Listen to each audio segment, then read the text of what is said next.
Tell us specifically about doses on the same archetype with Yes. someone trying to improve mental performance, Yeah. the adrenal burnout, low DHEA, Yeah. cortisol ratio, a problem, Yeah. cortisol low, HRV Yeah. very low. What are the Yeah. dosages and frequency of dosages? Yeah. So this dosage information might be a bit surprising to those who've heard of creatine. So we had a well grasp on the dosage for muscle. We're starting to have an idea on bone, but there's probably been about 20 to 25 studies, excuse me, currently on the brain. They're all in different populations, but the consensus is 20 grams a day for at least 7 days seems to be a very effective and viable dose to accumulate in the brain and lead to some brain benefits. Now, there's other studies that clearly showed, hey, 20 grams wasn't enough. A great study out of Brazil showed that, which was very interesting. There's only been one study that it looked at 4 grams a day for up to 6 months by Serge Ostiak in Norway. And he also did measure muscle and brain accumulation. 4 grams was enough, but it took several months to do so. So it really comes down to what's consistent for the person. I think if you're going to take the traditional 4 to 5 grams a day, that'll eventually accumulate into the brain, but you really need to be patient. It could take several months. If you've had head trauma or you're in contact sports or if you're really, really metabolically stressed mentally, I think a higher dose has been shown to be beneficial.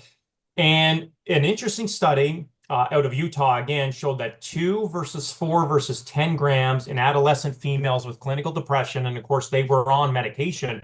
There was no statistical significance between the three treatments for depressive scores, but, and this is an important thing that gets often overlooked, the 10-gram dose doubled the amount of creatine accumulation in the brain. So the thought here is that 10 grams doubled the amount compared to 2 or 4. The brain has the blood-brain barrier, so maybe a higher dose is needed compared to muscle, which like essentially acts like a vacuum. The blood-brain barrier says, hey, we don't need you unless we're stressed.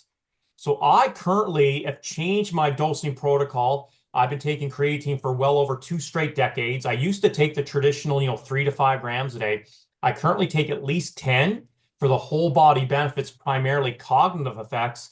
And I'm an N of 1, but I've certainly noticed a benefit cognitively, especially, you fly into Europe, you're jet lagged, writing grants, very, very stressful times. But we think you need a higher dose to get in through the blood-brain barrier, accumulate, and then cause some beneficial effects. So you're saying dosage, would it be 5 twice a day, or are you saying 10 at one bolus?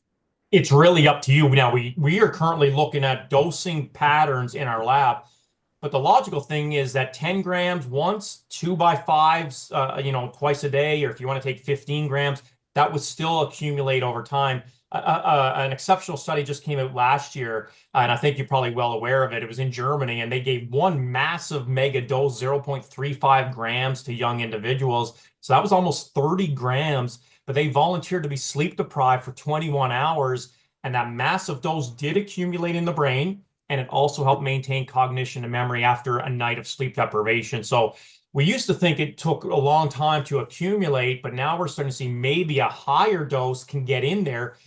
Can you take 30 grams a day for, months straight? I don't think so. I think that's very unfeasible for most people, but maybe taking a smaller dose and having a little bit more patience is there. So that's also changed the way we used to recommend, maybe just take creatine on the days you work out. Now we recommend every day so that some of that creatine can be trickling into all different tissues of your body. Okay, from what I know from your work, zero point 0.1 to 0.14 per Right. kilogram of body weight is what Yeah. you suggest. Yeah, I've, and I've, that's a great relative dose. Yes, it is. Yeah. so if someone's listening out there, you got anxiety, what Yeah. do you recommend? Just from your anecdotal, because sometimes the Mhm. research is not there, the science is not there yet. And so Yeah. what would you say? Someone's got, they're anxious, they're 70 kgs, they're listening. How many grams and do you divide it? What does your gut say there? Yeah. From anxiety specifically, there's not a lot of research, but in those individuals with clinical depression, and they also measured anxiety, the dose was higher. So it was almost to 20 grams a day. The Kondo study also looked at 10 grams in accumulation on depressive scores. So it would be a lot higher, and it's up to the person. I think We don't know if you took small microdosing, like 2 grams a day times 10, or if you took a higher dose. I think the evidence or the studies need to be done there. But I think, logically 2x5s or a little bit higher could have some application from a dosing perspective. Okay, so you're not going to separate anxiety, depression, or someone who comes in with brain fog or memory issues. There's no Right. difference there. You basically Yeah. saying the same dosage, and sort of Yeah. from a clinician perspective, it seems better that you would divide the doses. Wasn't there a study saying that you can't absorb more than 5 initially? This was a while back. There was Yeah. some Yeah. evidence saying you couldn't absorb more than 5 Yeah. in terms of a bolus. Yeah.